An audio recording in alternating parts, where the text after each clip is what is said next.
हमारे गांव खटईबेरेनी गांव को जाने के लिए अच्छी सड़क बिल्कुल नहीं है। गांव के ऊपर सिरे पर नहर गई है। नहर के पास नया पोखर कई सालों से खोला जा रहा है, लेकिन पूरा नहीं हुआ। नहर रोड से नीचे उतरते समय रास्ते के दोनों तरफ घर हैं। इसके बाद गांव के पहले में मां तारिणी के मंदिर का सुंदर दृश्य दिखता है। सीधा जाने पर गांव के अंदर का रास्ता है, बाईं ओर जाने पर ऊपर साही का रास्ता है। सीधा जाने पर कुछ पक्के घर और फूस छप्पर के घर हैं। फिर स्कूल की सुंदरता दिखती है।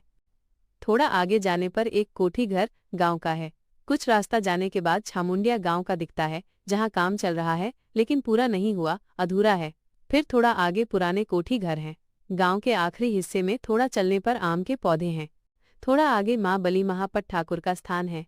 तारिणी मंदिर से बाईं ओर जाने पर ऊपर साही में कुछ पक्के घर हैं। फिर खेल मैदान का सुंदर दृश्य दिखता है और फिर गांव खत्म हो जाता है।